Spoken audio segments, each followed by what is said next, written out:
They have fascinated the human race for millennia, influencing culture and literature. They are a quirk in the sleeping brain that invoke worlds of color, sound, and wonder. For the ages, wise men have always been asked, what are dreams? How do they come about? And why do we have them? Dreams occur when we sleep. Well, of course there's daydreams, and that's sort of similar. But the dreams we usually refer to when we talk about dreams is the one that occurs when we sleep. Sleep comes in 5 stages.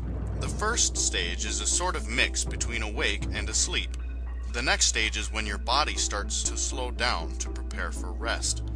The third stage is the transition from light to deep sleep. And the fourth stage is when you're most likely to sleepwalk or wet the bed. However, most dreaming occurs in the 5th stage, also called rapid eye movement or REM sleep. When you sleep, the stages don't go from one to the next in a straight line. The order is more like this: 1, 2, 3, 4, back to 3, 2, then REM sleep, 2, 3, 4, 3, 2, REM, 2, 3, 2, REM, and then back and forth between stage 2 sleep and REM sleep until you wake up. During REM sleep, neuron pathways in the brain activate, leading to the synthesis of dreams. These dreams often pull material from our day-to-day lives, resulting in many different themes that can be dreamt by anyone: losing teeth, being chased, nudity in public, falling, being unprepared for a test, or flying, just to name a few. These themes are often interpreted as being a symbol of some event, anxiety, or personality trait. For example, if you dream about losing your teeth, you might be worried about something, such as losing your health or youth. Of course, these interpretations are very subjective, and the connection between the dream content and the real world could simply be a coincidence. Sometimes, one can be subject to a recurring dream, which is a dream that one returns to on a regular basis, sometimes continuing the next night what has been left off the night before. Recurring dreams are believed to occur when some issue hasn't been resolved, and so the unconscious mind keeps bringing up the subject in the dream state. While the symbolic significance of dream content can be disputed, their contribution to civilization is obvious. Dreams have inspired creativity for centuries, giving innovative ideas to the dreamers who have them. Paul McCartney dreamed up the tune for Yesterday in his sleep. Mary Shelley's Frankenstein was dream-inspired, and the plot for The Strange Case of Dr. Jekyll and Mr. Hyde was dreamt up by Robert Louis Stevenson. However, the ultimate question on dreams may not be what they are, or how they are formed, but why they occur in the first place. One possibility is that dreaming is a result of memory compilation.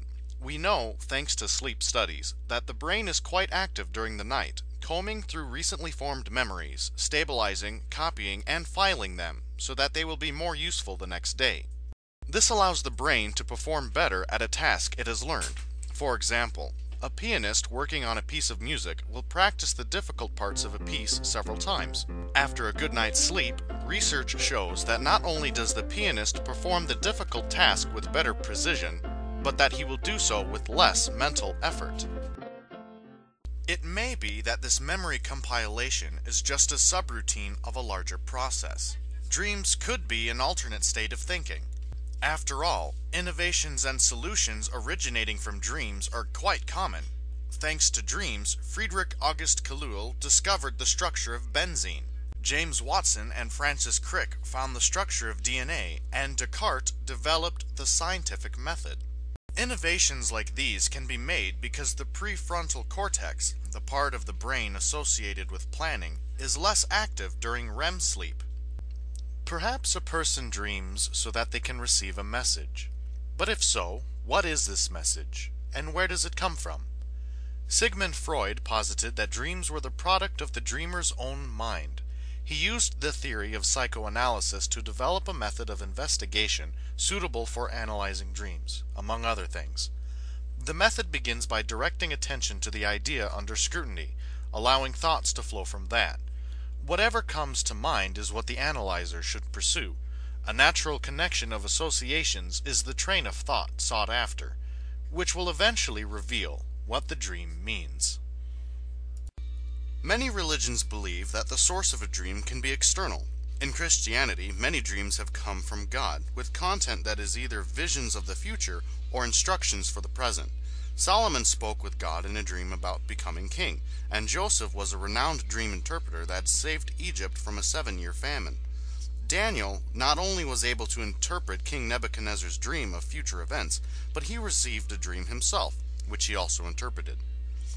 Islam also believes that dreams can come from above, as shown when Abraham had a dream where Allah instructed him to sacrifice his son Isaac.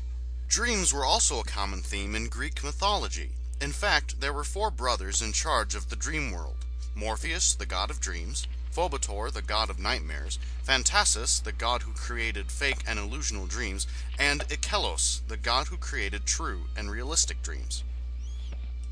Or maybe dreaming has nothing to do with all of that. It could simply be a mental sandbox, the closest thing to a video game evolution could possibly give an organism. It may seem preposterous, but dream control through lucid dreaming is exactly that: a playground where the dreamer can do anything. Lucid dreaming is where the dreamer is aware of the fact that they are in a dream. Many resources offer assistance to those wanting to reach this lucid dreaming state, as well as teaching them how to manipulate their dreams. This leads to control over an environment where the only restrictions are, quite literally, only in the imagination. So what is the purpose of dreams? Do they have a message for us? Can they predict the future? Are they a playground given to the human species by evolution? Or are they simply the byproduct of the memory-forming process? Maybe one day we'll know what the purpose of dreams are, and that the questions that keep us awake at night will finally be answered. Until then, we can only speculate, and we can only dream. Don't let the bed bugs bite.